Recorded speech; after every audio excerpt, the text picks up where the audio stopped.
welcome to the Undisputed Podcast. I'm your host, Joy Taylor. We've got a packed show today. Skip, Shannon, let's get to it. Welcome to Undisputed. We're live from Los Angeles. I'm Joy Taylor, here with Skip Bayless and Uncle Shay, otherwise known as Shannon Sharpe. I don't understand. I have no answers. I don't get it. You don't need... I don't get it.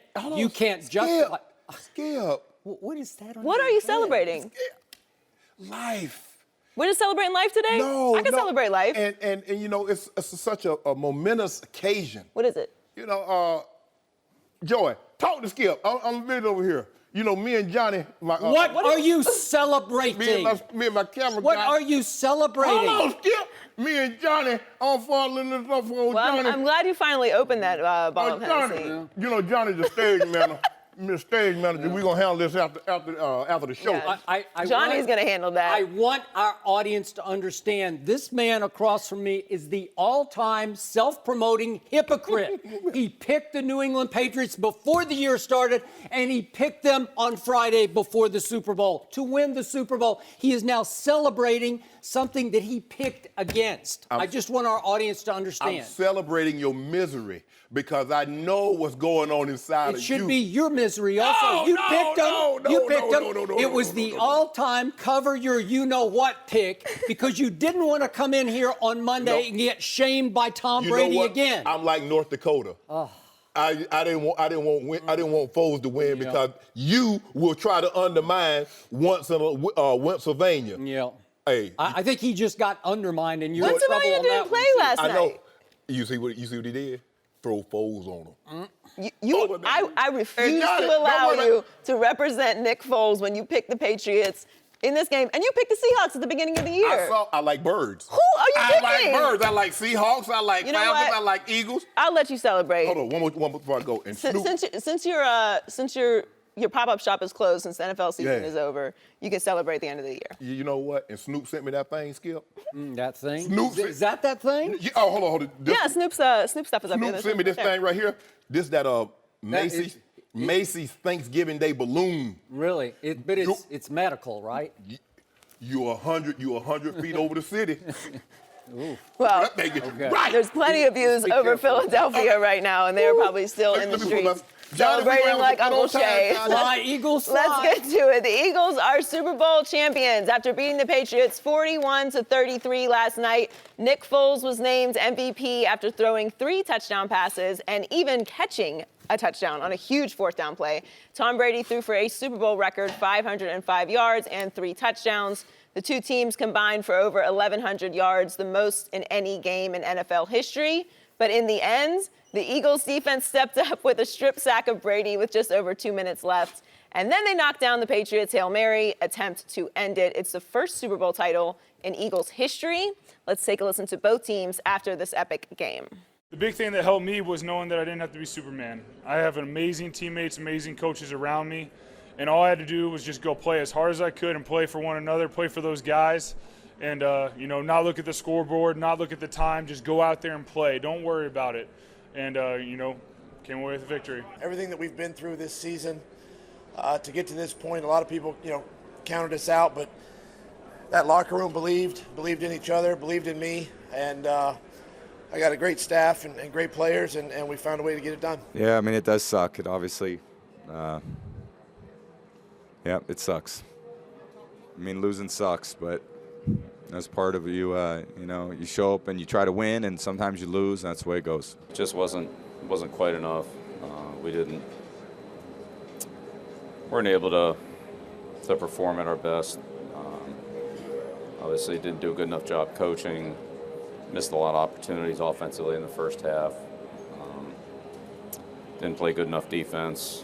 Didn't play good enough in a kicking game. It just wasn't quite enough against a good team like Philadelphia. So Shannon, what happened? I can't wait to hear this. What happened? The Eagles happened. And Malcolm Butler talking about, what's this ish? We. Ain't no we. Y'all lost this game. I was on the sideline chilling. Skip.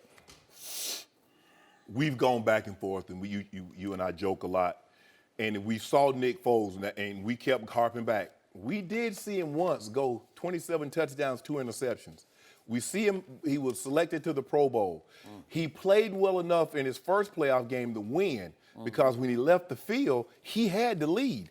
Drew Brees then drove the team down. They kicked the game-winning field goal. So we knew he had some pedigree. But we saw him leave Philly, go to the Rams, and it got so bad for him, he thought about retiring. We've seen him play well. We saw him play the best football game of his career in the NFC Championship game. And I said, Skip, there's no way he can play like that again. There's no way. I said, because if he plays like that, they're going to win. So I'm saying, no way can he play like that. Skip, he played better. Because we've seen guys play well in the wild card game or play well, play in a divisional round or even the championship game. But there's nothing like that stage, what is Super Bowl. Man, Skip loves QBR. Joe, you still like QBR? Mm-hmm. Can you tell me which quarterback had the higher QBR? 89-84, Nick Foles over Tom Brady. He answered everything Tom Brady threw at him. I thought the most important drive of the ball game for the Philadelphia Eagles, coming out of the half, the Patriots got the ball first, and 2 minutes and 45 seconds later, they were in the end zone. And what did the Eagles and Nick Foles do? They went right back down the field, and it took them 5 minutes to get back, and they had another 10-point lead. Skip, they had to answer that bell because this is what we know about the Patriots. This is how they like to perform. They like to get points right before the half, get points coming out of the half. Their defense gets you 3 and out, and Tom Brady's right back on the field. So if they're down, the next thing you know, they go in with a score, they come out with a score, they're either tied or they're ahead of you. But the Eagles said, no, we're not going away. We're built for this. You and I both felt 53-man to 53-man, the Eagles had the better team. No doubt. Minus Gronk and Tom Brady. Obviously, the coaching, that was not even withstanding. That was not even up for debate. I just said minus Tom Brady, but go ahead. And the drive after New England took the lead and to go 7 minutes and 1 second and go back down the field, Skip, that's huge. That is huge. Doug Peterson says, I've been aggressive all year, and we've seen teams get to this game. They play one way the whole season, and then when they get to this game, here we come in here on a Monday or we come in here the following day and like, that's not who they were. That's not who they've been the entire season. What changed?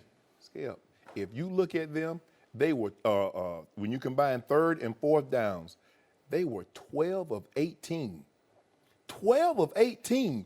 Doug Peterson's going for it on fourth down. He pulled that old Baker Mayfield play. You know, Baker Mayfield, they ran that very same play against Georgia right before the half, Skip. They're going to get points. They could have look, let's just run the ball. No, Doug Peterson said, we're going for it. They did the exact same thing in the championship game. 8 minutes time of possession.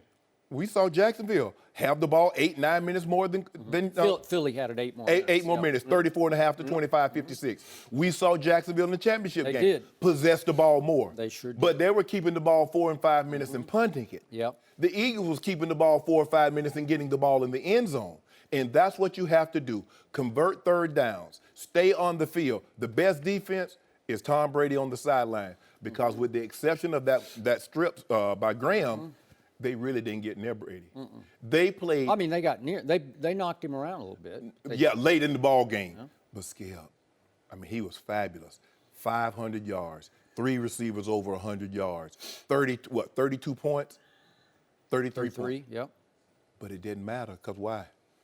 What happened in the fourth quarter, Skip, when Tom Brady is out his all-time best? What couldn't the defense do? Couldn't get off the field. Because you remember, you're telling about how historically great he was. I just need to know why Tom Brady couldn't deliver the Patriots last night. I'll tell you why, what I've been telling you all along. Everybody wants to make it about Tom Brady. He's historically great. He's transcendent great. He's the greatest quarterback of all time. But there's a 2-part series to this. When the defense can't get you off the field, because in those 4 previous games, they had given up a total of 3 points against the Ravens in the championship game, against, who else they play? Oh, Seattle. Oh, Seattle, the Legion of Boom. Atlanta Falcons, the Jacksonville Jaguars. The defense gave up 3 points. They gave up 12 yesterday, and that's what happens. I just want to know why Tom Brady had 2 cracks, couldn't bring it home, Skip. He had 2 cracks. 2 cracks, the greatest quarterback to ever play, the greatest athlete. He's more clutch than Michael Jordan. He is. And he was last night. Hey, as Michelle and Jago and Cello would say, if he wasn't last night. If that's your boyfriend. Tell me when you're finished. I'm done. Are you? I'm finished with this part of the equation. I'm going to let you go because I love looking at your face right now. So I cannot tell you how many issues I have with everything you just said. I saw a very different game. I must have been on a different channel than you. I don't know. I saw this other game. Yeah, I'm about to explain the game I saw. Yeah, because you listened to the But sound. before I explain it, I want to do 2 things. What? I want to congratulate the Philadelphia Eagles. I hate the Eagles. As a longtime, lifelong Cowboy fan, I hate them. But I congratulate them. And I want to congratulate America, most of America, on getting to see a wildly exciting and wildly entertaining game that Great. Tom Brady did not win, because I'm sure most of America loved that last night. And you got to see, as Joy pointed out, an all-time record yards, not just for a playoff game or a Super Bowl, for any NFL game in the history of the league. The 98 most years. combined yards. 98 What? years of playing That's football. Impossible. When I heard that late last night, I said, that cannot be. 1,151 combined yards. America feasted on all those yards along with their Super Bowl buffets. Could it get any better than that? No. And Tom Brady lost? It just can't be better than that. But now for my bottom line, my bottom of the barrel line. Okay. While I saw a Tom Brady who was at his all-time greatest last night, I saw a Brady who has never been better than he was last night, with not just a Super Bowl record 505 yards passing, that's an all-time playoff record. For all the playoff games ever played and all the Super Bowls ever played, 505 is at the #1 top of that list. And Tom Brady accomplished that without his deep threat receiver for the final 3 quarters. There was no Brandon Cooks. So no Edelman, no Martellus, no Brandon Cooks. And he still pulled off 505 passing yards. But meanwhile, his partner in crime, Bill Belichick, was at his all-time awfulest, all-time worst. Bill Belichick's defense last night was an all-time embarrassment. If, in fact, Bill Belichick is what you've been trying to explain to me and tell me and convince me of, that he's an all-time genius of a coach. Yeah. After we saw that 30 for 30 the other night on ESPN, Whoa, Skip. the 2 Bills, Bill Belichick and Bill Parcells, and you came away saying, I'm in even more awe of his legacy Are now. you trying to tell me they sold What? a bill of goods? Yes, a bill of goods. Nick Foles last night, to quote you, was 12 of 18 combined on 3rd and 4th down against Bill Belichick's genius defense. The Eagles had 538 yards against Bill Belichick's defense. And is this correct? I can't get this number in my head. Nick Foles' offense scored 41 points against Bill Belichick's defense. 41? What? Who would have thunk it? I still can't. Like, I woke up this morning, I said, I dreamed that. No, I didn't dream that. 41 points. You mean to tell me you went to sleep after that? No, I don't think wanted to go to you sleep. laid during down, the but game. you weren't asleep. Bill Belichick did not hold up his end of the Brady-Belichick bargain last night. That's the bottom line. And I will bet you that somewhere right now, Tom Brady is still outraged at Bill Belichick and at the quote-unquote defensive coordinator, Matt Patricia. But we know who coordinates and strategizes this defense is Bill Belichick. Okay. Brady has to be outraged against those two because Tom Brady scored more points in the Super Bowl last night than any Super Bowl loser has ever scored. He scored 33 points. Wouldn't you think that would be enough to win that game? Yeah. Give me just a little bit, a hint of defense. The only hint I got was they win. Of course, this is Bill Belichick, the genius. They win the toss and defer. He takes the ball out of Tom Brady's hands and puts it in Nick Foles' hands. And Foles goes right down the field. And the only play they really made in the whole game was they kept him out of the end zone. It was only 3 points, but you could see what was about to come. So Tom Brady did in the 4th quarter what he has done 7 times in the Super Bowl in 4th quarters. He conducted a come from behind, go ahead, potential game-winning drive. He's got 5 that stood up in Super Bowls. Yes. And he has 1 that didn't stand up against in the first Eli game because he got Tyreed after he hit Randy Moss with 2:42 to go to put them up 14-10. And last night, he did it again. He improbably, against all odds, brought them back to 33-32 Patriots. I was just dumbfounded. I was spellbound. I just sat back. That's 9:22 left in the game. Brady did it again. He put them back ahead 33-32. And to your point, the Eagles proceeded to go on a 14-play, 75-yard drive. 14 plays and 75 yards. Just make one play. I'm just screaming. I'm pacing and screaming. Ernestine is just fierce. She won't talk to me. Hazel won't speak to me. You tell her she won't talk to you. You don't let her talk to you when you going through these emotions. I was out of my mind because it's a one-play game. Somebody on defense on either side needed to make one play. And in the end, Brandon Graham made the one play. And that was a great play. And remember, we had Keenan Allen sitting right here where Joy was sitting. And what did he say? You said, what about Brandon? What do you think about Brandon Graham? I don't think I brought him up. He said he's game. No, you asked. You say, Fletcher Cox said, what about Graham? He said he's a game changer. He's the game changer, but beyond Fletcher Cox, Yes. he said that's the game changer. Yes. And finally, he blew by Shaq Mason. He'd been trying to bull rush him, and he blew off the left shoulder and got free. And he just made one great play on Tom Brady. I didn't think it was a particularly poor play. I mean, I don't like it that he lost the football, but then they got a bounce because sometimes those balls bounce back to you, but it bounced right up to Barnett. And it's basically game over at that point. So they made the one play, and the Patriots couldn't make one play all night. And I would suggest to you, and we're going to get more deeply into this later in the show, Malcolm Butler could make a play because that's what he does. Again, does he have great hands? No, but he's got ball hawk in him, and he's always around the football, and he's always getting his hands on a play. And obviously, he made the greatest defensive final play of a Super Bowl we've ever seen. Might have been in playoff history. In history, it was. Well, it just simply was. And it changed the fates of 2 franchises, right? You and I are thinking the exact same thing. So you mean to tell me in Super Bowl 49, the starting cornerback is struggling. He inserts an undrafted rookie free agent. West Alabama. You have the confidence to insert him, an undrafted rookie. You have the confidence to insert him in the Super Bowl, but he's shown you something during the course of the week that you didn't like, and you felt comfortable enough not starting him. Malcolm Butler played more defensive snaps than any other Patriots player throughout the entire season of 2017. Like 98% of the snaps he played. Right. He didn't start the New Orleans game. I think he was a little bit in the doghouse off the Thursday night opener debacle against Kansas City. So even if you take that out of it, and Skip, I'm not saying, I can assure you, you could tell during the national anthem that he was getting teary-eyed out and he was peeping. And 2 of his teammates are hugging him. Yeah. Like they're arm in arm in arm. But here's the thing. I'm sure he's practicing. He didn't know he wasn't going to start. No, this had to be moments before, or it would have leaked, or he wouldn't have been so upset before kickoff. Skip, I thought the thing is, let's go back this entire season. What team gave the New England Patriots the most problems? The Kansas City Chiefs.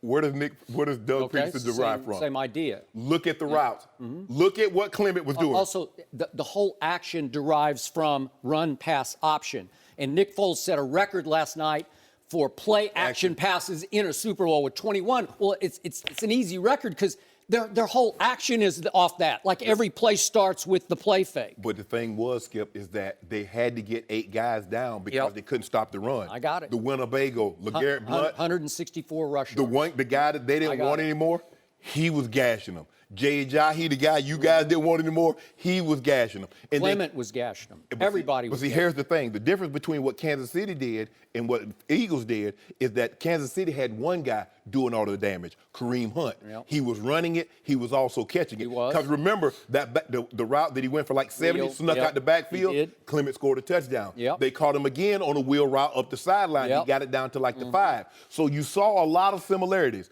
537 yards for one team, 538 for the other. 41 points for one team, 42 for the other. So we see a lot of similarities, but Doug Peterson was aggressive. He was. Well, he said before the game, his mantra was basically, if you're going to beat the champ, you have to knock the champ out. Correct. And if you're going to knock him out, you just have to play to win. Every time you're faced with a go for it, you go for it. Skip, on the way back, we were riding, playing, obviously had satellite TV, so we was watching it. Guess who was sitting in the seat in front of me, one over? Dak Prescott. Okay. And so I told him, I tweeted this is not second guess. I say anything 4th or 3 or less, I'm going for it if I'm the Eagles. I don't care where I am on the field because kicking the field goal is not going to win you a game. I say, you must. I said on 4, it's 4th, they were like on their own like 30-yard line. 4th and 1, he's like, nah, I'll punt the ball and make them go 90. I said, I'm not punting this ball. I said, I'm going for it on 4th down. I said, because here's the thing. Even if they get a touchdown and kick the PAT, you're still only down 7. I mean, you're going to need the touchdown in the 2-point conversion. Yep. So I'm good, Skip.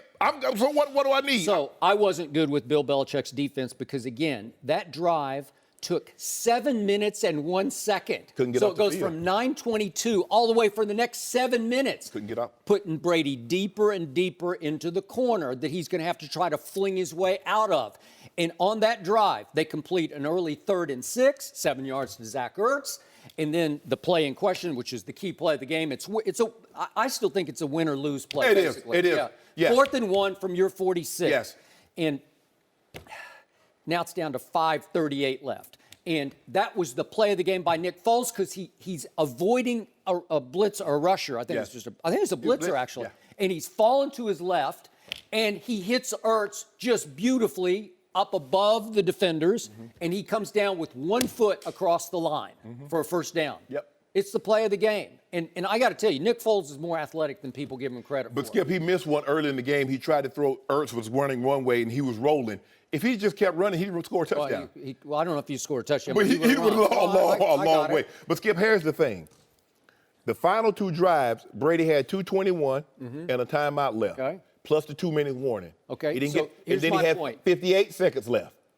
He has won 5 Super Bowls Yes. with 5 fourth-quarter or overtime game-winning drives. Yes. And I did a Facebook both Saturday night and before the game, and I was saying I don't love the feel of this game because they've been so arrogant all week, both Brady and Belichick. And you can't keep asking Tom Brady to be superhuman.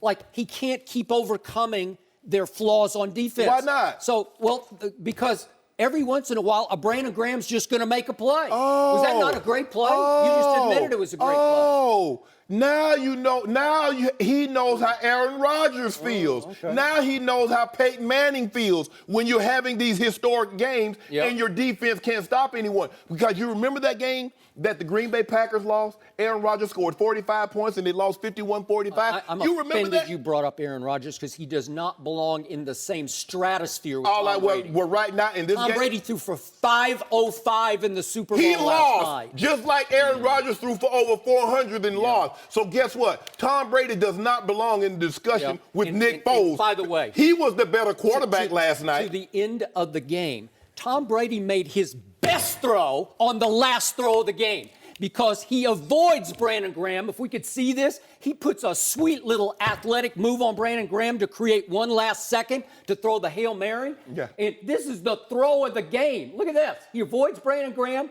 Does he not throw it right on the numbers to Gronk in the end zone? That's 6 feet 6 inches that they allowed to get across the end line into the end zone. And help me out here, Gronk. You got to go up and make a play on this They ball. hit it from the back. Well, again, is it pass interference? They're not going to They're call not going it. to call. They don't. Yeah. Unless you just because we've seen it called one time where the guy literally snatches the guy down. I don't think they hit him in the back. I don't. Yeah. I just think Rob Gronkowski, unless he's a beat-up, sort of battered shell of himself. Skip, you saw the man dominate the game last night. Hey, you got to go up and snatch that. No, I don't stop. care who you are. If you're that dude, if you're Gronk, you got to go up and get What that. about Was that not a great throw, Shannon Sharpe? it was a great- Was that not a clutch throw? Let me ask you a That's question. an all-time What- clutch hold on. Hail Mary. What about- You hold on. can't throw it better than that. What about these 20 throws that Tom Brady missed? Well, he always misses throws. No, hold on, no, How he- about 505 yards? It's a record in a playoff Who game. cares? Are you kidding They me? lost. No. They lost. Okay, let's get to the bottom line reasons that they lost. They got hosed on 2 replays. Oh, stop it, They Skip got Bayless. hosed. Stop it. Okay, let's look at them. They got hosed twice because Chris Collinsworth, Al Michaels are sitting up in the booth. I don't know if you watch or listen to the I don't sound listen or to not. the sound, no. But in both cases, they're sitting back saying, gee, this has to be overturned, doesn't it? Wrong. By the current letter of the law? No. Yes. No. Yes. Let's do the Clement play. It's 7:18 left in the third quarter. Philly's up 22-19, and Nick Foles makes a beautiful rainbow throw to the back line of the end zone. And it looked like Clement made a nice catch, but he didn't control it. He did. He did not come away with complete control before his left foot is out of bounds. He is not in complete control of the ball. I've seen that overturned countless times during this year. Well, my girl Janet Jackson said she's in control. Okay, well, he wasn't in control. He was. And that cost the Patriots 4 points because they would have had to kick a field goal. So it's They were going to go for it on fourth down and get it no, anyway. they weren't going to go for it on fourth down. So then that brings us to play number 2. It's the 3rd and 7 play. It's the play of the game. From the 11, they're down 33-32, 2:25 to go. And great sweet design. They send all 4 receivers to the right, and they got Zach Ertz alone on Devin McCourty. He's all alone, so it's one-on-one solo. Yeah. And it's the Jesse James, Dez Bryant play all over again. Actually, it's not. It's Jesse James versus New England at Pittsburgh, and it's Dez Bryant versus Aaron Rodgers in Green Bay in the 2014 playoff game. Yes, it is. Because both times. Zach Ertz catches the football. So did Jesse James. He takes 1, 2, 3, dive. At this 1, 2, 3. What are you watching? 1, 2, 3. I don't see any 1, 2, 3. Run this I play saw back here. Dez Bryant go 1, 2, 3. No, you didn't. You saw Dez ball on the way down. He did. Watch this. He catches it. He's got it. 1, 2, 3. There's no 1, 2. He's basically You have to control the ball to the ground. You have to survive the ground. At that point in time, he's a running back diving into the end zone. Once upon a time, the hypocrisy has kicked in for you again, because after that game at Pittsburgh, I was the one who said, by the spirit of the catch, that's a catch. No. And all he's trying to do is slam it across the goal line. Jesse James caught the ball. He caught it. It was done. Skip, he was done. No, Skip. He turns and the ball hits the ground. Zach Ertz. He slammed it on the ground. He did not catch the ball and take the steps that Ertz did. Look at this, Skip. He didn't take. He went to one knee, hit the ground. He did not possess the ball like Ertz. Ertz is now a running back diving into the end zone. But still, all that withstanding. Oh, no, hold on. Wait. We're not going to change the subject. We're going to finish this. Okay. By the letter of the current NFL law, that is not a catch. Neither is Clement's catch. Yes, it is. By the letter. Unless they had a secret meeting last week, because I know they're going to revisit this after they're going to revisit this in the offseason, define what a catch really is. Unless they had a secret meeting and decided, let's change the rules before the Super Bowl so we can avoid any big controversy. Chris Collinsworth and Al Michaels sat back both times on both plays. And I love both of them. I think they're really good at what they do. Great. And they are really smart when it comes to pro football. And both of them said, gee, we're stunned. We can't explain it. Okay, Al Michaels. Both should have been overturned. Both. Al Michaels is an all-time great play-by-play. Chris Collinsworth is one of the best color guys you're ever going to see. He was a very good receiver in and of his own. Yes, he was. But can you tell me which one is a replay official? I don't even care. I just know what I see. I'm going on eye test. I'm going by my eye test, and I know what a catch is. Yeah, you were the one who argued, wait a minute, by the letter of the current law, Jesse James. Are you telling me? Hold on, wait a minute. I just want to make sure I'm hearing you correctly, and the fans at home that are watching us. I want to make sure we're hearing you correctly, because I think you're talking out of both sides. Are you saying that Zach Ertz and Jesse James' play are the exact same? They're close enough. No, they're not. But they're both tight ends trying to slam the ball across the goal line after they had controlled the ball. Which guy? After they had controlled it. They're trying to slam it like a running back across the goal line. Both of them control the ball. Spirit, by the spirit of the play, I'm with you. It should have been a catch. It's not by the current letter of the law. It's not a catch. I'm sorry. Zach Ertz caught the ball. He turns up the field. He's running. He dives. He's a running back diving into the end zone. Zach Ertz caught the ball, goes to one knee and that's not a catch. Could we please see the Dez Bryant play at Green Bay that should have won the game because it was such a catch? He's running with the ball. That's Tony Romo throwing to Dez Bryant. Bob. Got it. Tried to slam it across the goal line with his left hand. Got it. Same play. Nope. Same play. Nope. And that's not a catch? Nope. Nope. Did he not control the football? Nope. Oh, he's in complete control of the football. He's Nope. got it. He's got 1, 2.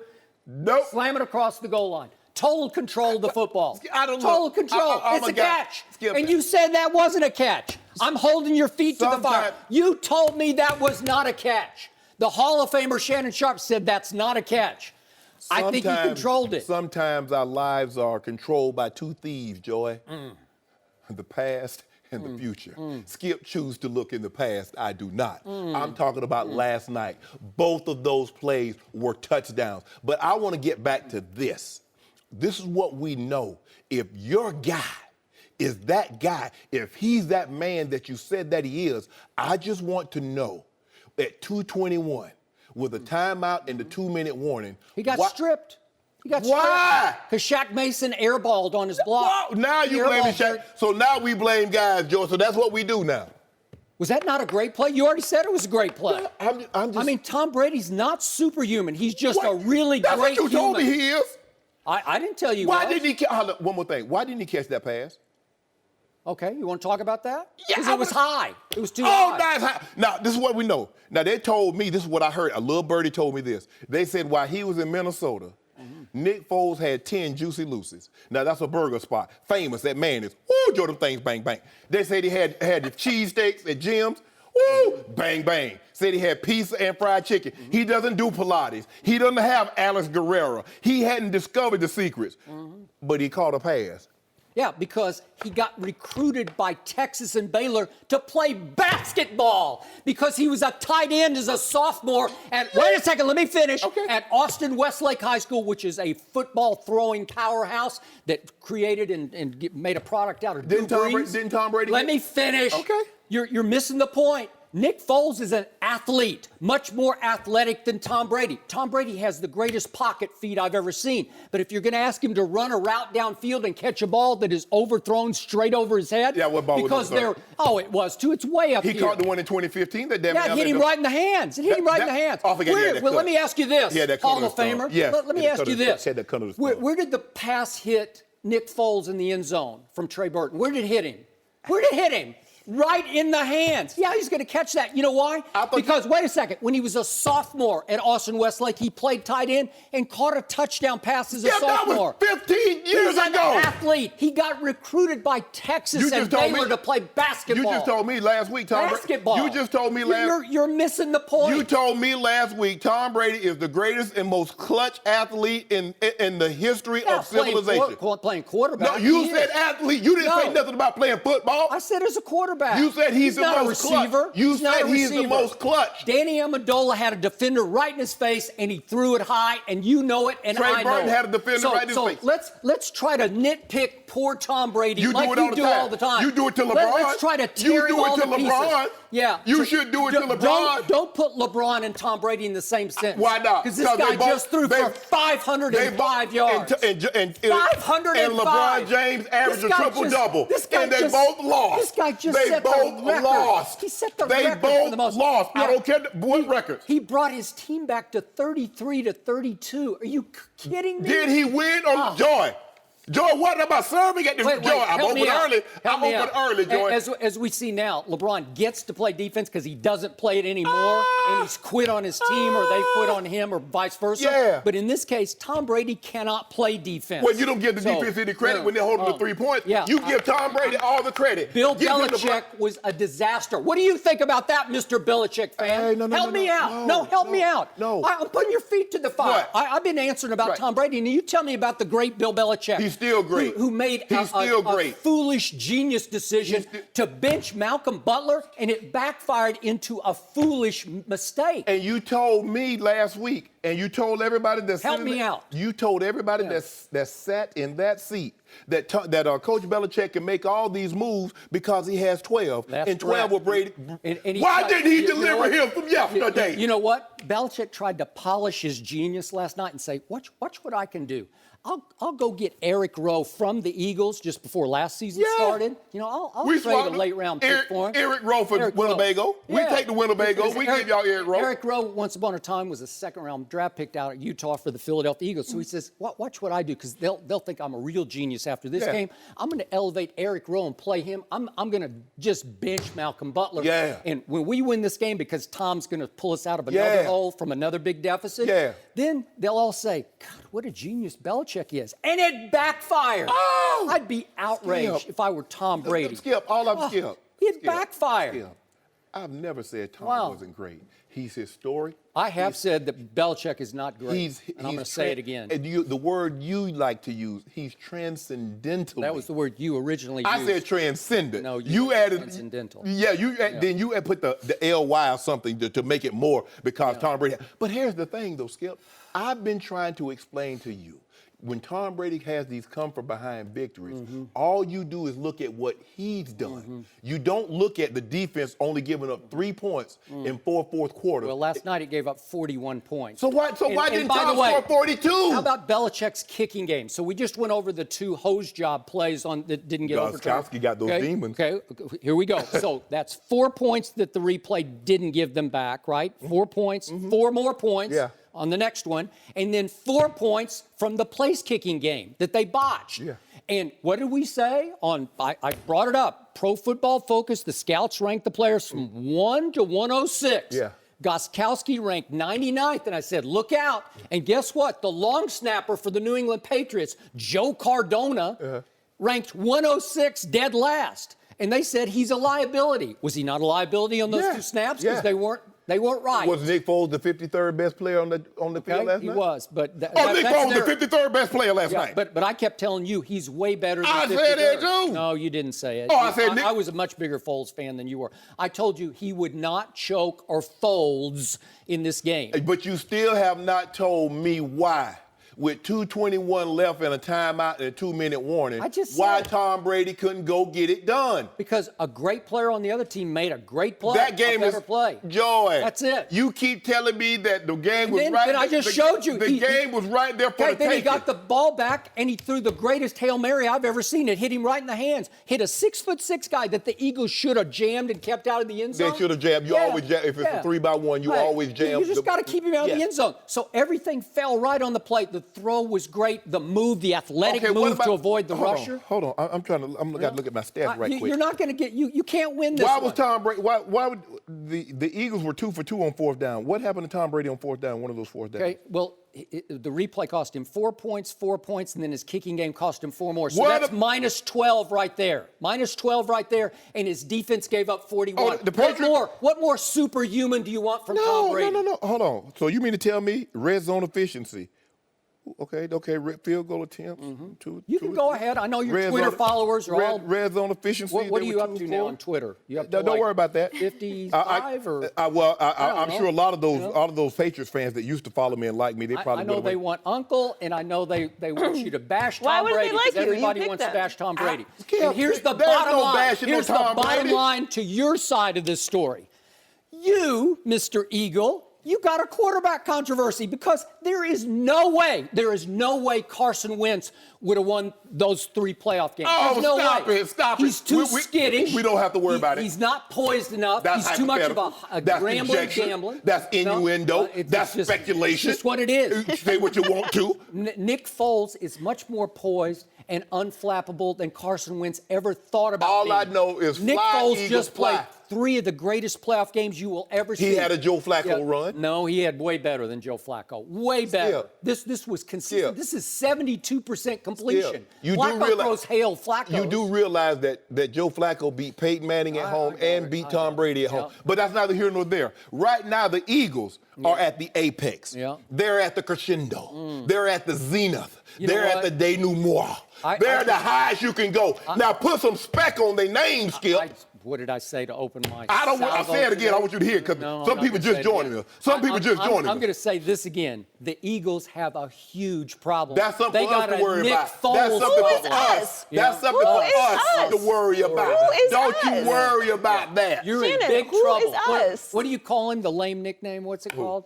Walking to him? Yeah. He was walking into him last night. Yeah, he was watching it. Walking into him. Right. Oh, Nick Foles said, hey, Nick Foles, they came out there, and Nick Foles pounded him up like this and said, let me get it. It was very nice. It was a very nice interaction between 2 of them. They got a big problem. We don't got no problem, Skip. Nick Foles just played better than Carson. Don't you love that problem? What? Listen, I just want to put this on the record right now. Put it on the record. The season is over. At the beginning of next season, we are tracking Shannon's bandwagon jumping.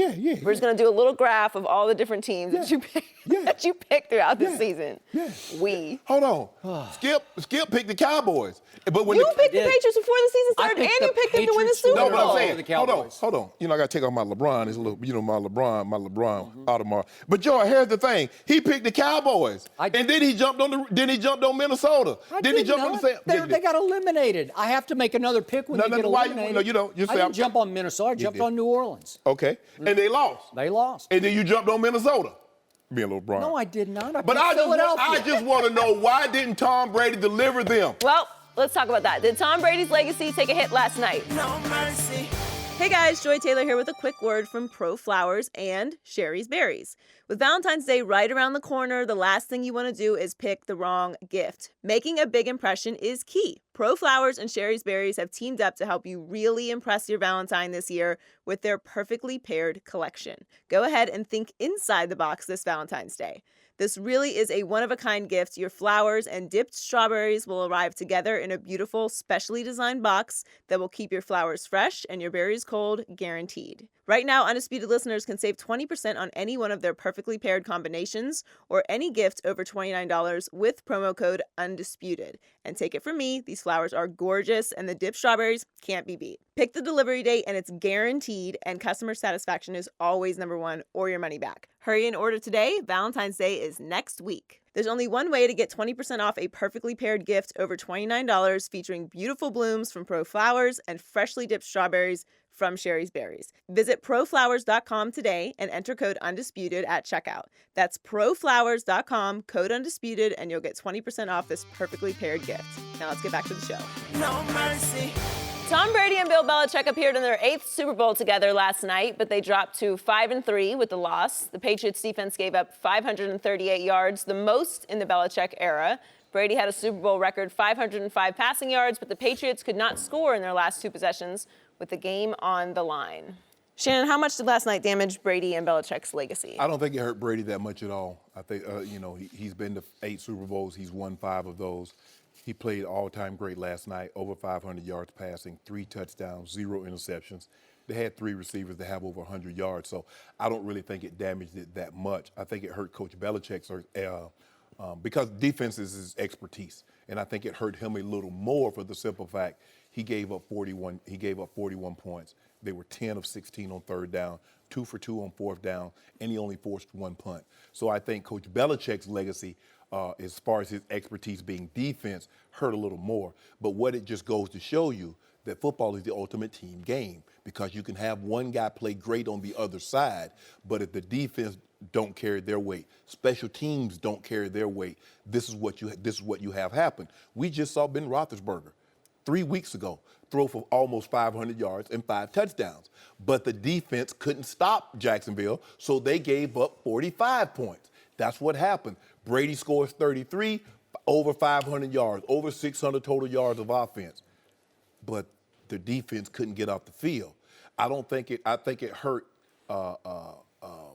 Coach Belichick's legacy a little more, but Tom Brady had hurt his legacy in 14 when he scored 14 and scored 17 points in losses. So that just goes to show you a lot of things have to go right when you play, especially in this game. But Tom Brady was great. Coach Belichick's going to take a little ding. I still think, given what he's accomplished as a defensive coordinator, given what he's accomplished since he's been at New England, it's hard for me to say he's still not the greatest head coach in football. So that's where I am. But Tom Brady did score 14 points in a loss. Tom Brady did score 17 points in a loss. So if that didn't hurt his legacy, scoring 14 and 17 when they were leading the league in scoring, I don't really think him scoring 33 points with over 600 yards of total offense is going to do much. I think it dings Coach Belichick a little bit more than it does Tom Brady. I think it damaged Coach Belichick's legacy. And as weird as this might seem, and as big an issue as you might have with this, I realize Tom Brady lost the football game. Obviously, he lost 41-33. And I realized that the ball was in his hands late in the game, and it got dislodged by a great rush by Brandon Graham. And that is somewhat Brady's fault for not protecting the football, as he tried to make a play and make another miracle. Mm-hmm. But I'm here to suggest I think Brady's legacy was actually enhanced last night, because at age 40, he broke the playoff record, not just the Super Bowl record, with 505 yards passing. He threw for 101 yards just in the fourth quarter. So in his last 3 Super Bowls, as he gets up toward 40 years of age. No, he's up till 41 years of age. He's already 40. No, but I'm saying if you go back to Seattle, he's late in his career. Yeah. When I think the NFL thought, oh, we can wreck this legacy with Deflategate because he's about finished anyway. Mm-hmm. So he goes against Seattle. He throws for 124 in the fourth quarter and 2 touchdowns. And then obviously last year against Atlanta, he throws for 246 in the fourth quarter and overtime and 2 touchdowns and no interceptions. And then last night, 100 yards against what I thought was a hellacious good Philly defense. I think they're really good. Mm-hmm. I think they can really rush the passer. And again, Dante Scarnecchia's unit did very well for most of the game, although he's going to be a sore older man this morning when he gets up because he took some shots last night. But the point is, with 2:20 left in that game, the NFL world sat back and fully expected Tom Brady to make another miracle, right? Yeah. Didn't everybody sit back and say, ho-hum, he's going to do it again? Yeah. Well, think about how preposterous that is because he's done it so many times. All 5 Super Bowls, he's had a game-winning drive in the fourth quarter that everybody says, ho-hum, it's routine, it's expected, he's going to do it again.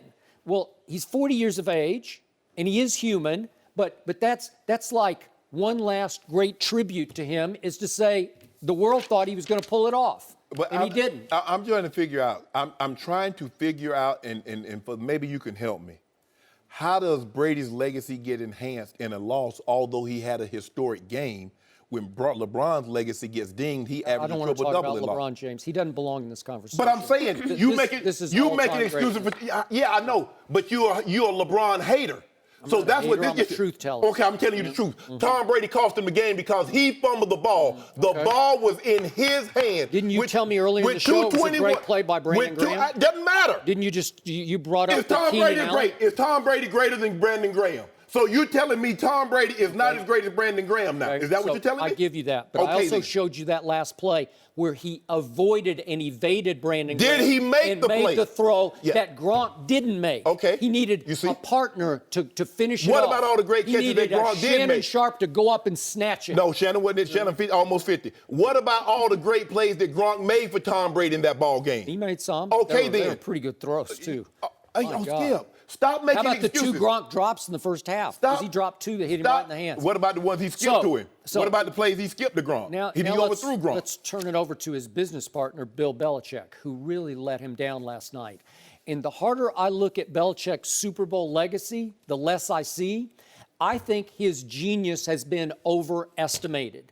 Again, he does so much with so little, but you continue to give him 75% of the credit for the Patriots' dynastic success. I do. 75% of the credit. So I'm looking at his Super Bowls, and in these games, these 8 Super Bowls, his defense has allowed an average of 25 points a game and almost 400 yards a game. Okay. I don't know if that's shut down brilliant, genius Prior defense. to last night, can you tell me what the fourth quarters, what his defense gave up in the fourth quarters? I don't have that, but I can tell you what.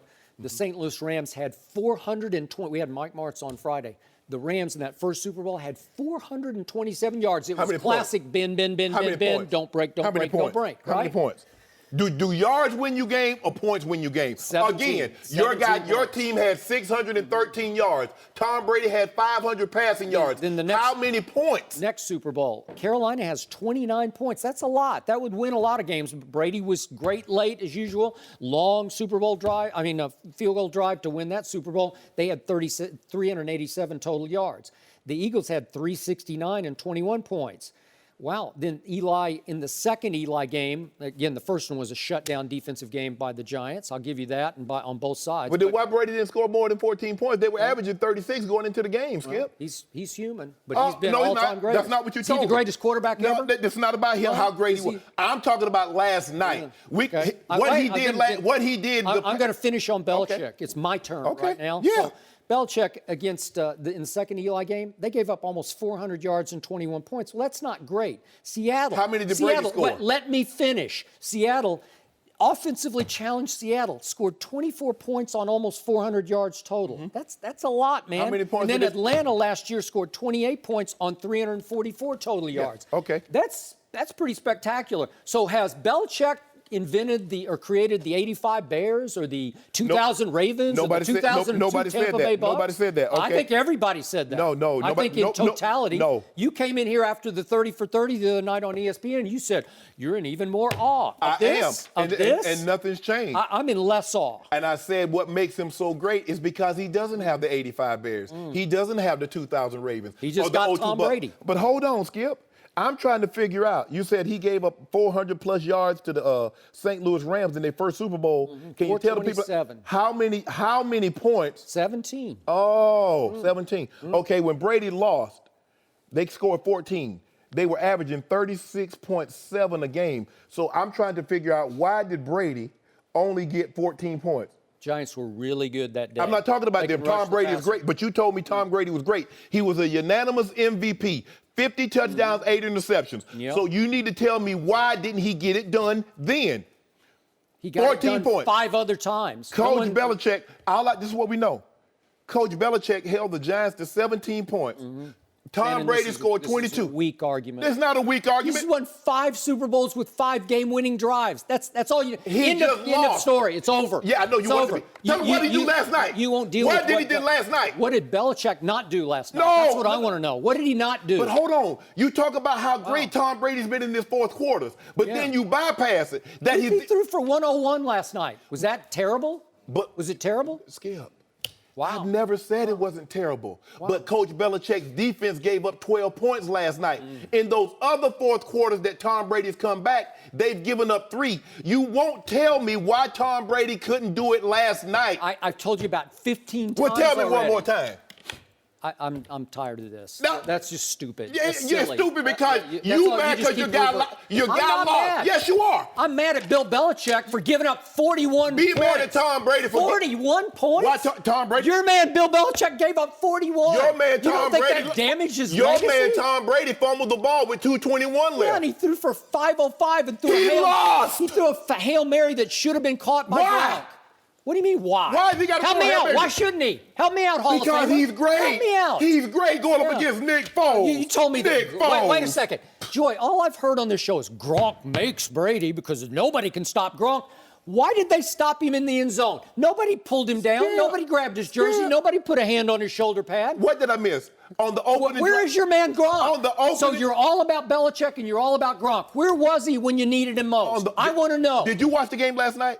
I'm going to ask you that question. Okay, on the opening drive to start the second half. Why won't you answer me about the Hail Mary? Okay, as soon as Could that not have been the throw of the Super Bowl on history? the opening drive of the second half? Can you tell the people at home of the 5 plays that it took the Patriots to get into the end zone, how many did Gronk catch? 4 plays for 68 yards on a 5-play, 75-yard drive. Because Brady is so genius that he 9 saw right away that they had flipped their coverage coming out of halftime. They said, let's not concentrate on Gronk as much. And he got him in single coverage a couple times in that drive, and he hit him with zingers. Zing! All I know is that... You ever seen Tom Brady play better than he played last night? He lost. Ever? He lost. Okay, he lost. He lost. Yeah. Just like with His fault? Just like Devin Booker scored 70, he lost. Just like Jordan scored 63 in that double overtime game, Help me out. they lost. Help me out. What did your research tell you that the most points ever scored by a Super Bowl loser is? Say it again. I like what you said at the end. Help Say me it out. again. Help me out. Say it again. Most points by a Super Bowl loser. What'd your research That's all I tell need you? to know. I don't know what he told me. It's 33 by Tom Brady I was up on that dog last night. So help me out, Hall of everything Famer. he Help me out, Hall of Famer. Yes. Should 33 be enough to beat the Philadelphia Eagles and Nick Foles? Because they don't have on the scoreboard enough. You know, Joe, you ever see the scoreboard say enough? Or a team get that, that's enough. You need to score one more than the other team, which wasn't enough. Whose coattails did you ride to your last Super Bowl championship? Ray Lewis. Congratulations, Ray. You're now in the Hall of Fame. What happened in those playoffs? Give me those stats again. What is your defense? I want to hear it. Tell our people. Tell our viewers. I'm going to tell you like what did Ray Lewis's Ravens defense allow through the playoffs? They was historically Tell great. Tell them. But when I look at my ring, I look at my ring, and I look at Ray ring, and we got the same amount of diamonds. I think they averaged they gave up 3 points a game. I wonder what Mr. Crab, how many diamonds he gonna have in this? How many diamonds he gonna have in this AFC Championship ring? You picked them. How many diamonds he gonna have in this ring? Leave it there. Let's talk about the other quarterback last night. Should the Eagles trade Super Bowl MVP Nick Foles? We'll discuss that next. No mercy. Hey guys, Joy Taylor here. Before the show moves along, I wanted to tell you that support for the Undisputed podcast comes from our friends at Rocket Mortgage by Quicken Loans. They understand that home plays a big role in your life and family. That's why they created Rocket Mortgage.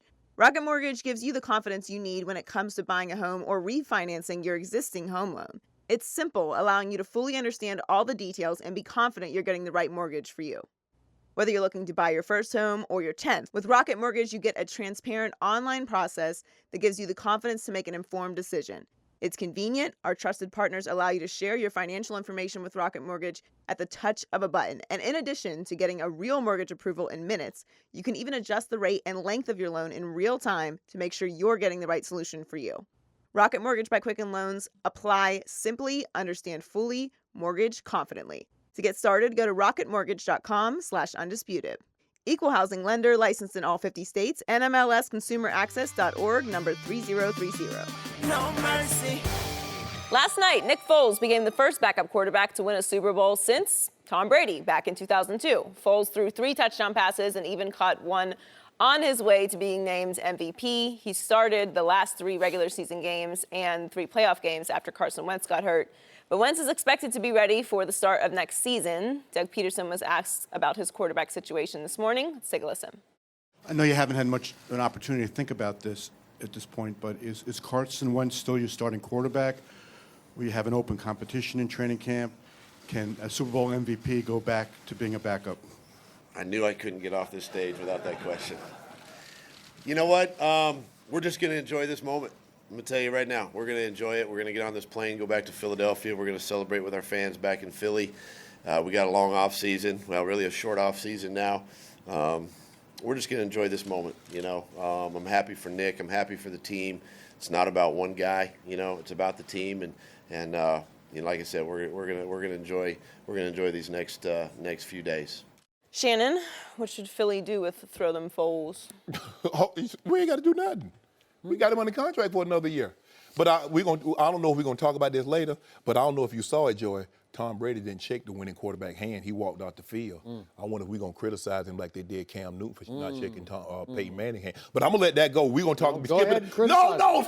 Skip. We're going to do that another time. You and I, we'll have a segment, just you and I, where we're going to criticize Tom for not shaking hands. They also said Tom passed in the corridor, Matt Patricia, as Tom was on his way to his media session, and Matt reached out his hand, tried to shake with Tom, and commiserate. And Brady just ignored him and walked on. And plus, I'm also waiting on Tom versus Time, episode 7. That's the one I want to see, Joe. You want to see that one too, don't you, Joey? Did they release episode 6? No. So there you go. I'm waiting on 7. Because 7, we're going to have this all packaged in there, Oh, no, this will be in 6. Don't worry. Oh, no, okay. I just want to see one of the episodes. Skip, I'm not doing anything. Because what we found out, that the injury that Carson Wentz suffered was worse than we previously thought. Not only did he tear his ACL, he tore his LCL. Because remember, that was also what RG3 did. So I don't have to do anything. I'm holding on to him because I don't know how healthy Carson's gonna, when he gets back, how healthy he's going to be. I'm in no mood. Because guess what, Skip? The one thing we know about Nick Foles, his value won't decrease. Because the last time someone saw him, he threw for 373, 3 touchdowns, and he was lifting the Lombardi Trophy. So his value, whether he plays in the preseason, where he plays, we don't have to worry about that. Let's see where Carson Wentz is. Yeah, I mean, if he's on schedule, maybe if he's tracking well by the draft time, you might think about it. But Skip, guess what? The Patriots traded Jimmy Garoppolo at the trade deadline for 2. What Nick Foles gonna get? If Nick Foles were free, somebody would give him $20 million, Skip. After what he did last night, he would literally get, because Joe Flacco got $20 million for that playoff run. He would get $20 million. But Skip, I wouldn't do anything because I don't know how healthy and how soon Carson Wentz is gonna be healthy. That's a great luxury to have. But I tell you, when the true quarterback controversy would happen, Carson Wentz is not healthy to start the season. Nick Foles goes in there. They're 7-0. They're 6-1 when Carson is fully healthy. Now you got a controversy. Skip this offseason. We ain't got nothing. They get ready to go to the combine. They about to turn up for real, Joy. Now, Doug Peterson and that staff, Deuce Staley, They about to turn up for real. But, Skip, I'm not doing anything because I don't have to. And I don't know how soon and how well Carson's going to recover from this injury, that ACL and LCL tear. I'm not doing anything with Nick Foles. Nick Foles is on the books for $7.5 million. I'm sure the owner, Jeffrey Lurie, has no problem. As a matter of fact, he might give him a raise to $10 million or $10.5 million, because that's what I would do. If I'm old Jeffrey Lurie, how long they've been started, hadn't won a championship football team since 1960. Yep. You should call Jeffrey this afternoon. Mr. Lurie. Yeah. Oh, you know what I also learned? You can have protesters on your roster and make it to the Super Bowl. And win the Super Bowl. Oh, but the Wizard, because Chris Long, he won an award. I think he won the Wizard White Award or something. Malcolm Jenkins been protesting, trying to bring the eyes and conversation about the injustices that he see in America. He was really good. Oh, yeah. He was protesting. But never mind. Go ahead, Skip. So, I am enjoying this question greatly. Yeah, I know you are. As a Dallas Cowboy fan, this is going to be something to watch because the Eagles are in some trouble here. It's good trouble. It's the kind of trouble most teams want to have. We'd love to have it. But it's trouble nonetheless because Nick Foles has now played not one or two, but he's played 4 playoff games at an extremely high level in all 4 of them. Even the Atlanta game where he made one very ill-advised throw that should have been picked off. Right. But even against Atlanta, he was, 23 of 30 for 246. That's pretty good. You can live with that. Against Atlanta? Yeah, okay. And last night, he was special good. He was even better last night than he was against Minnesota, and we thought he couldn't play any better than that. So you and I have gone back and forth about Nick Foles for weeks on end on the show, and I've told you that Nick Foles is a starter, and you said, no, he's just a backup. But no, that was Case Keenum. You like Case Keenum. I like Nick Foles better. I don't think so, but whatever. Okay, I'll give you that one. But let's go back to why did Nick Foles get branded a career backup? It's because after his one big breakthrough year in which he threw 27 touchdowns to only 2 interceptions and had one 7-touchdown game against the Raiders. 7 touchdown passes? That was under Chip Kelly. Then he went to St. Louis to be the savior in St. Louis of the Rams while they were still there. And he got Jeff Fisher like every other quarterback. How many quarterbacks got ruined or wrecked by Jeff Fisher? Start with Vince Young, okay? So if we go back to that, Skip, Jared Goff. How good could Steve McNair had been? Because he won an MVP under Jeff Fisher. He did. Had he not, but go ahead, rest his soul. Rest his soul. But Steve McNair was a running back playing quarterback. Yes. So it was pretty simple what they were doing because they you saw it up close and personal in that playoff game at Tennessee. Yeah. That they're just going to try to out-physical you even with their quarterback. Right. Was he not a tough man? Whew. Yeah, and that's what ended up breaking him down. I know. I got it. I got it. But other than that, Jeff Fisher has ruined or wrecked careers, and it looked like he was ruining Jared Goff until he got fired, and the rest is award show history, honors history, right? Had the offensive player of the year and the defensive player of the year. And the coach of the year. And the coach of the year. Yep. The year after Jeff Fisher. Okay, I got it. So if I just told you, I asked you this the other day, if I just sat back and I told you, I got this quarterback over here, this Joe Smith guy, and he's thrown for his career 69 touchdown passes to only 30 interceptions, you'd say, I think I want that guy. Right. That's a pretty big body of work, 69 to 30. And if I told you that guy in the playoffs, in the postseason, 4 games, he was 8 touchdowns to only 1 interception. And if I told you that 1 interception, which happened last night, was just bad luck. Yeah. It was just bad luck because Alshon had it for a moment in one hand and he couldn't quite control it, and then he accidentally just tips it up and Deron Harmon comes down with it. Was that not a bad luck interception? Bad luck, very bad luck. So if I told you that guy was out on the open market, you'd say, I'll give a 1 for him, right? Yeah. He could be a starter. I believe if they would have put him up, because, Skip, they don't have it because of the Wentz trade. Yeah. They don't have a second. Because of the Darby trade, they don't have a third. Yeah. So they might do something, but, Skip, I would be very hard-pressed to do it for the simple fact we don't know. Remember, ACL and LCL. And I know with the advent of medicine and all the technology they have, guys do come back quicker. But I'm erring on the side of caution because I believe Carson Wentz is their future. I agree, but this is where the dilemma looms. Can Carson Wentz, playing the way he's just going to play, I don't think you can sort of teach it out of him or coach it out of him. he's going to try to make plays with his legs. Yeah. And he is a big boy, man. He's what's he go, 250, maybe even 260? He's a big kid. Yeah, he's Roethlisberger big. Yes. And a little quicker at this point in his career and faster than Ben is. And he'll try some things, as he did against the Rams out here in Los Angeles, where he dives into the end zone and, unfortunately, he gets his knee wrecked. So are you trusting that you can keep him healthy going forward? Because I don't. And again, if I just eye test what I saw from Nick Foles in these 3 playoff games, I just don't believe Carson Wentz could have played at this level, because this is rare air, man. What he just did, those throws he was making last night, Did you not watch? Those were things of beauty. Did you not watch Carson in the regular season? I saw it. He was 33-7. Okay. So he was playing unbelievable. He was playing at a high level. Skip, but there's just something about watching him. He's just a little frenetic, a little skittish, a little, I'm not sure I'm just going to will this ball in there. This guy's making reads and throws that are indefensible. Carson Wentz led the NFL in QBR. I know. The stat that you love. I got it. I got it. So I'm just saying they got on a roll, because the same Carson Wentz a year before was pretty awful. He was a rookie. Yeah, okay. Remember? Right. That's what happened. So was Dak Prescott. Yeah, Skip. Okay, so where was Dak's teams this year? Oh, I forgot Sean Lee. Yeah. So you know what? That's what I Prescott's blame. QBR I blame Sean Lee and Kevin Love for Tom Brady dropping that pass. Just to the point about Dak Prescott being on your flight last night, did you tell him that you gave him an F for the season? You know, we was talking. I was telling him. F for the season, and yet his QBR dropped from 3rd a year ago to 4th this year.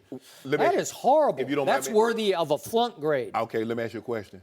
Where did his win-loss total drop from last year to this year? Because at my restaurant, Joe, I was open late last night. Because they were coming in, man, them Phillies, man, hey, I made enough money that I can close for the rest of the year now, Joey. Yeah. Because I was serving them hot dubs. Did you have to give them a discount because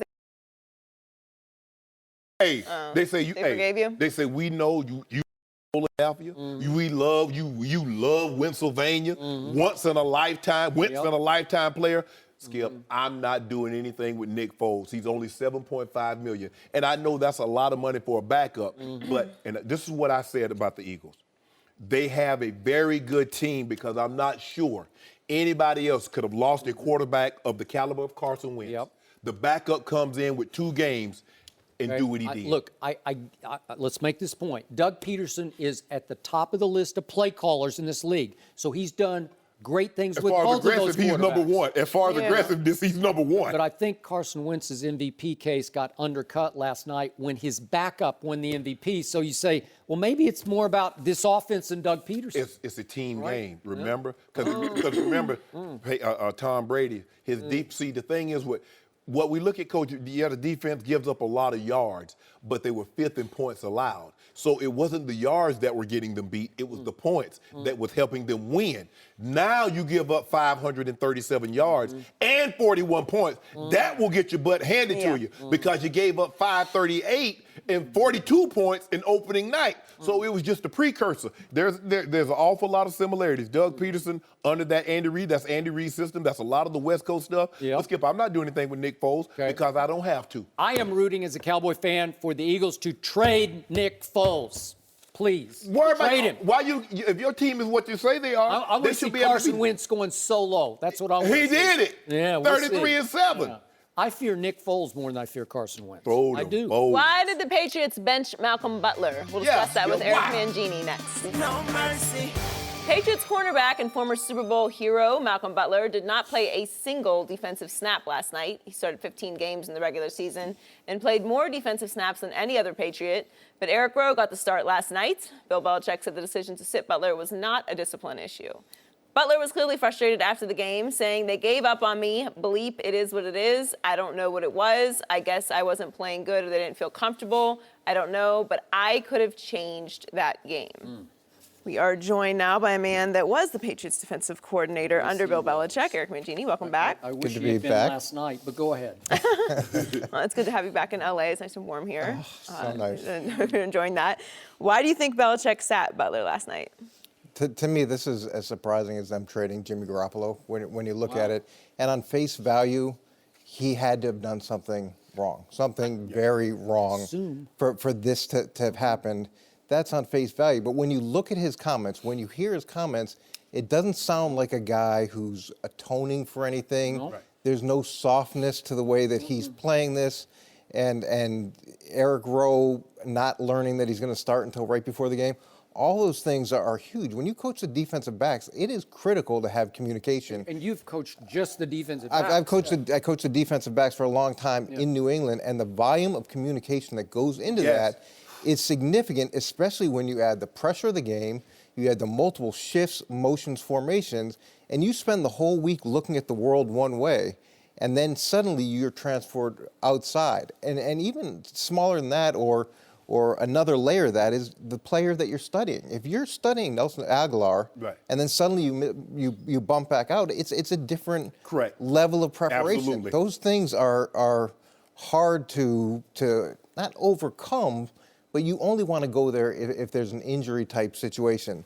So it's really important that Malcolm Butler gets his story out, because he's a free agent, and every team that looks at him going to know, why didn't they start you in the Super Bowl? You're going to want to ask that question. And it's not like he wasn't started by a guy who doesn't have a significant amount of defensive legitimacy. Right. So that story is going to have to come out, and he's going to have to explain how it could get to where it got to after playing 97.8% of the snaps during the regular season. So basically, he played 98% of the snaps. He played the 6th most defensive back snaps of all the corners in the league. He's played the 6th. I think that was number 1 on the Patriots. Yeah, he was number 1 on the Patriots as far as defensive snap. Yeah. Skip, here's the thing. Coach Belichick, as Coach Mangini said, it wasn't a disciplinary issue. So with that being said, he's going to have to take the blame for this, because we gave him credit when the starting corner was struggling against Seattle. He was struggling, and they inserted an undrafted rookie, and he made the play of the NFL playoffs postseason history. He did. So, and we gave him credit. Why would you do that? Hey, I don't get it.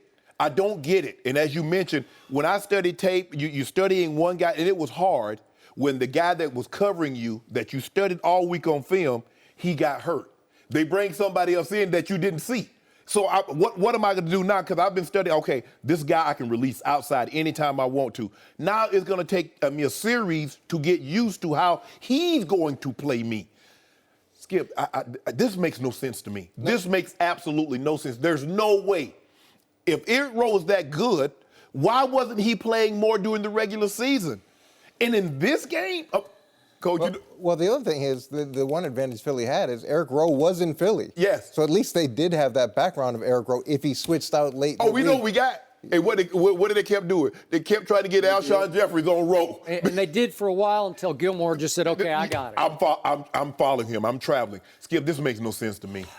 Okay, I'm waiting for the other cleat to drop here. If there's more to this story, then I'm going to stand corrected by everything I'm about to say. If it was disciplinary, and one fact that we need to get out in the middle of the table, he missed the team flight on Monday. He had to fly on his own on Tuesday, reportedly because he was somehow ill, had some flu sickness. Right. Okay, is that why? Because Belichick made it clear this was a football decision. Right. Malcolm Butler, to your point, made it clear, I don't know what happened. I guess they just gave up on me. Mm-hmm. But if it were some kind of punishment, to me, with a Super Bowl on the line, given what you saw happening from the start of the game to your defense, will do what they did once upon a time to Wes Welker when he made the comment about... They didn't start him a series. A series, okay? Or don't start him, don't play him for a quarter, or maybe even for the first half. Right. But then when the game is starting to tilt to an Eagles offense, you can't even begin to slow down. Put him back in the game. And to your point, NBC showed the clip, I think we have it, of the two kids, Brandon King and Jordan Richards, were arm in arm with Malcolm right before kickoff, and he's just bawling his eyes out. Of course. Well, is that any way to kick off a Super Bowl on your sideline? Don't you think that's a little disruptive and distracting? Because everybody's saying, what's going on here, right? It just goes to show you, though, and everybody keeps talking about these players need to be loyal. Look at what he did. I got it. He jumped a route. He won the Patriots. Coach, you know this. He won that Super Bowl. He made that interception. And the things that he gets. Now, if you're going to tell him, if Coach Belichick told him, say, son, you're not going to play. Got no problem with that. If you want the punishment, if you deem what he did so unforgivable that you're willing to not play him for the entirety of the Super Bowl, I'm good with that. But for you, he said, now, somebody's lying. Coach Belichick says it wasn't disciplinary reasons. Malcolm Butler says he believed they gave up on him. So, go ahead. Well, look, they were trying to trade him before the start of the season. They did. Right. They were trying to move him. This relationship doesn't seem like it's been very good agree. for a long time. And we don't know the layers and layers of things that could have happened during the course of the season. Right. And I will tell you that what comes out publicly versus what happens in the locker room, and you know this, yes, over the course of the season is a fraction. So they may have gotten to the point where they were fed up with him. Maybe the missed flight was a function of him being irresponsible. I can't say that, but I know, I got it. But if that was the case, they could have gone into the second week of preparation, They could have. moved Eric Rowe out. He could have gotten those reps. They could have told both guys it's going to go either way. You know, and that to me is a little bit more understandable if they felt like if you can't take the Super Bowl seriously enough, then we can't trust you to be in that role. Okay, so what do we know about Malcolm Butler?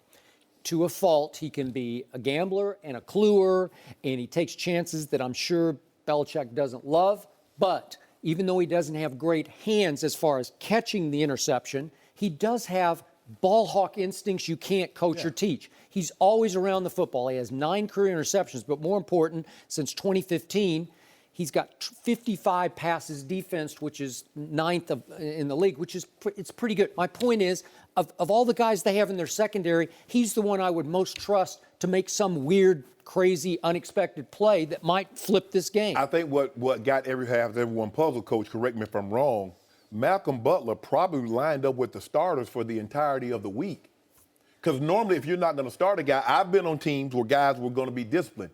They didn't start. If they weren't going to start in the game, the backup got the reps during the course of the week for a series or 2 series or however long Mike was going to discipline them on the defensive side of the football, and then the guy would go back in the ball game.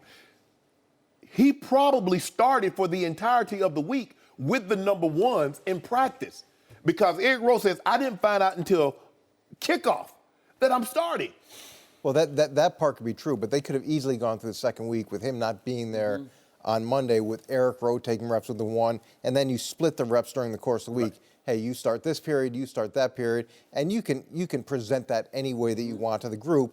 We're building it in case someone gets injured. You can but if I think finesse that any way Skip, you before want. you go, Skip, but if I think if that's the case, Malcolm Butler's not acting like this. If he knows there's a possibility he might start, he's not acting like this on the sideline. He went to that game with the sole intentions, believing Coach Belichick had said, we're going to find you, we're going to do what we're going to do, but you're going to start. He's not acting like that. If there's any potential, he might not start. But I don't know if it's a function of just not starting. Did he know he wasn't going to play? Correct. Okay. To me, correct. not starting, if you've done something wrong and you're like, okay, I got to deal with this. Right. But that felt more like he knew he wasn't going to play. Correct. So, my 2 cents from a distance. My 2 cents. This was a classic Bill Belichick, I'm going to polish my genius move that backfired. I believe that he saw Eric Rowe as the guy they did acquire from Philadelphia before last year. He was a for a 4th-round pick in 2018 is what they got him for, and he was once upon a time a 2nd-round pick out of Utah for the Eagles. And he's a long, tall corner. You know, he goes 6'1", 205. He's more like Cromartie. He's built like Cromartie. And I believe that Bill Belichick said, I'm going to beat the Eagles with a former Eagle. And when I do, people will sit back and say, what a genius move this was. And instead, remember, they won the toss and deferred. So you got Tom Brady on your sideline, and they gave the ball. But they always do that. Okay? That's the way they do it. But again, if you this is just me. If I have Tom Brady versus Nick Foles, I'm going to give Tom Brady a chance to do something that they've never done in a Super Bowl. Go score with the opening drive. Skip, I think the thing is that he felt this is what the Patriots like to do, and I don't know, and correct me if I'm wrong, Coach.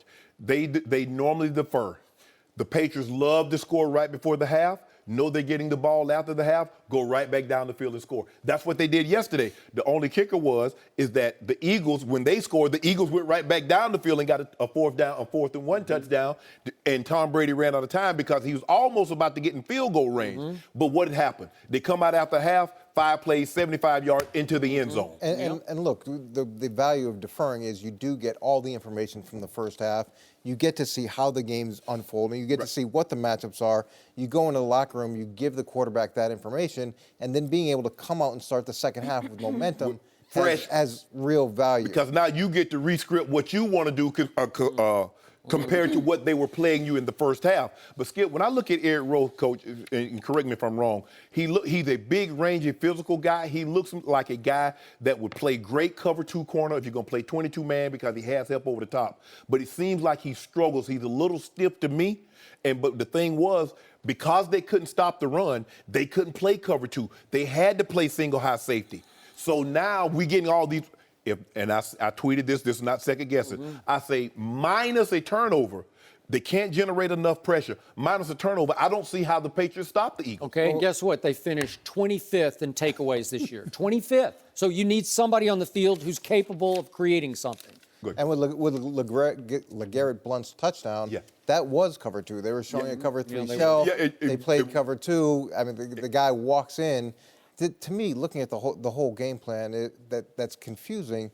Is you typically can say what New England is taking away. Right. And after watching that game plan, you're saying what were they trying to take away? You're not taking away the running game. You saw in Jacksonville, they were going to take away the running game, and they were not going to let Blake Bortles be a runner either. Right. You go into this game, they weren't stopping the run. It's 8 yards in the first half. It's 6.2 at the end. They weren't disrupting the passer. It's 106 passer rating. It wasn't very good on third down. It's 10 of 15. What was the philosophy that they went into the game with in terms of we're going to force you to beat us with X? Well, the Patriots there's a leaky organization right now as of recent, so I'm sure we'll find out what's going on. I don't know. Something coming out, coach. Something's going to come out. Eric, there's a little tension going on. I don't know if you know there's a little tension. Did the refs actually hurt the Patriots last night? We'll discuss that next. No mercy. The Eagles are Super Bowl champions, but there was still a little controversy last night. In the third quarter, Corey Clement caught a touchdown pass in the back end zone. It was reviewed and upheld, even though he may have bobbled it after getting his feet in bounds. Then in the fourth quarter, Zach Ertz caught the go-ahead touchdown pass, but the ball came loose when he hit the ground in the end zone. Again, the play was reviewed and upheld. So, Shannon, let's start with the Clement play. Did the refs get it right? I believe they got it right. We get the possession. They're like, the ball got to be, it's got to be like dead in your arms. No, we see running backs have the ball in their right arm. They shift it to the left arm because they want to be on the sideline.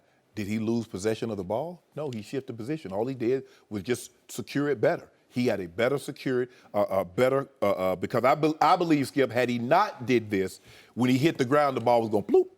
And then Skip was going to be like jumping up and down. He was jumping up and down anyway.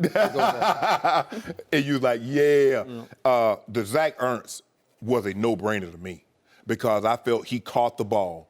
He took 2.5, maybe even 3 steps, dove into the end zone. This is no more than a running back catching the ball and diving to the or interceptor catching the ball and diving into the end zone. That's what he did. So I was a little bit more concerned with the Clement play, but when I looked at it, I was like, they're not overturning this.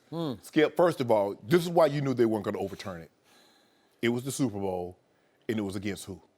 The Patriots. Wait, I thought the Patriots get all the breaks from the referee. No, I'm saying they weren't. I'm sure they probably said, look here, we're going to make this thing look good. They call it Buffalo Wild Wings. We're going to make this thing look good. We got the teriyaki wings going good in the back. Wait, are you suggesting the NFL wanted the Patriots to lose? No. Because everybody's sick and tired of New England and Tom Brady? The NFL loves when New England goes. They're glad the Eagles came. Skip. Everybody's glad with the outcome that we got as far as the teams that are getting there. Yeah, it'd be a nice story for Minnesota, but Skip, if Minnesota's in the playoff, what you gonna do with all them empty-ass hotels? Ain't nobody leaving their house to go stay in a hotel to appease the NFL in that community, so everybody just go to drive to the game. Why am I gonna go to an NFL tailgate when I normally tailgate by myself? So everybody got the best of both worlds. They got New England, Skip, you know good and well, although it would have been a great story. NFL ain't really wanting to see, and the fans ain't really wanting to see Jacksonville in no Super Bowl. Yep. So they got the both the best worlds. But Skip, I thought this Ernst touchdown was a no-brainer for me.